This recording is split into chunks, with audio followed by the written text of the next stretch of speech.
One group that has been pushing the government to list the IRGC is the Association of Families of Flight PS 752 victims. Hamid Esmailian is the spokesperson for the group. He lost his wife, Parisa, and daughter, Rira, when the IRGC shot down the flight almost exactly 1,000 days ago. Mr. Esmailian joins us from Richmond Hill. Hi there. Good to have you back on our program. Thank you for making the time. Hi, Meshi. Thanks for having me. Mr. Esmailian, could you explain to me and to our audience why you think the IRGC should be listed as a terrorist entity? What difference would that make? The importance of this decision is that all their assets would be frozen in Canada, and then the IRGC commanders are not allowed to travel to this country or their relatives. And it's not only because of PS 752, it's because of what's going on in Iran right now, because about 43 years of crimes that they have committed. And this decision is an important decision that we expected our government to take, but so far we haven't seen this happening. What have the conversations with the government been like? What can you share with us about? I know you've been pushing for their response. They obviously are hesitant to do so, but I'm not exactly 100% sure why. We have had several demands. One of them, the main one, was to refer the case to an international body like International Civil Aviation Organization. But unfortunately, we don't have a time frame for that, and after like almost 1,000 days, we still don't know when we go to the court. And we had a meeting with Minister Jolie 4 months ago, and we asked the same questions about the time of the referral, about IRGC, and about sanctions. We pushed hard for sanctions too, and we are happy that that happened yesterday, but we're still waiting for the list. This is a positive point that they made this decision about the sanctions. But it's still, the referral of the case is very important for our families. And some people say this is more likely to have a trial in free Iran before our government takes action.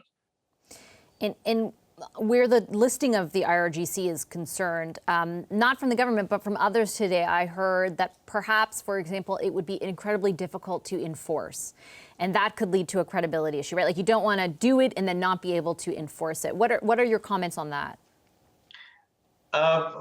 Then this question will come up, that how United States did it, because they have IRGC in the terrorist organization list, and we have this entity listed in several countries.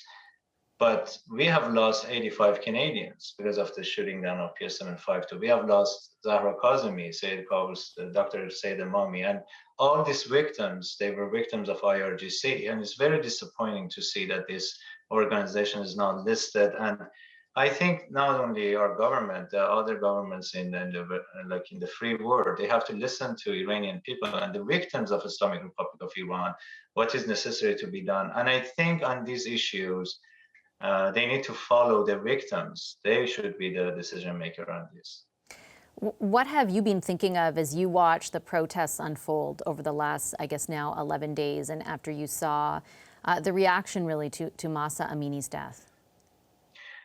This time it's more likely like a revolution to me. We have had several unrest in Iran, but I mean, people were shot in the streets every time they ask questions, and this time is not an exception. They have killed about more than 70 people so far just for basic rights. And I want to thank the Iranian people. Probably they're the only ones that they never forgot PS 752, and we see that they're messaging us that, yes, we do this for PS 752, we do this for Bloody November, we do this for all the victims of last 43 years. And we need to see that the governments of the free countries, they understand that this is a big change in Iran happening right now, and they need support. They need support for free internet. They need support. I mean, this IRGC and Islamic Republic of Iran should be condemned, and they need to see that the relatives of the officials of Iran be expelled from our country and other countries in the world. I know you've dealt with so much, but do you have any sense this time that might be happening? That I would note, for example, the condemnation appeared to come quicker than in the past, in other instances, and there seems to be a willingness and at least an acknowledgement that what's happening on the ground in Iran is something to take extreme note of. Do you have that sense, having dealt now with the government for a long time and other governments? Do you feel like this could be a little different? I think the movement in Iran is very serious, and the young generation that they go to the streets, they risk their lives, but they have nothing to lose.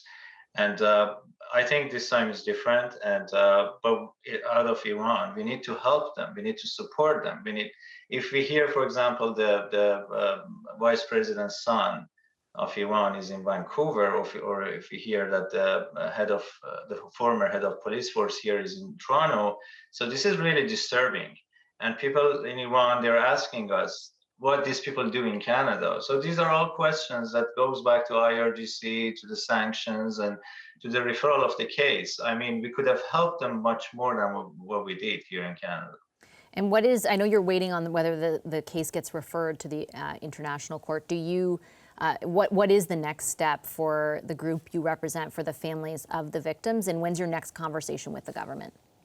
Actually, next week it would mark the 1,000 days after the downing. It would be on Tuesday. We gather in Parliament Hill, and we want to hear from our government, from opposition leaders, that what they think, what we stand for right now, and what do we see? What's our judgment about Iran, about their officials' actions, and what's the next step? Unfortunately, we haven't heard about a roadmap or timeline for this, and this is very disappointing. Okay, Mr. Esmailian, I'll leave it there. Thanks very much for your time this evening. Thank you very much. Hamid Esmailian is the spokesperson for the Association of Families of Flight PS 752 victims.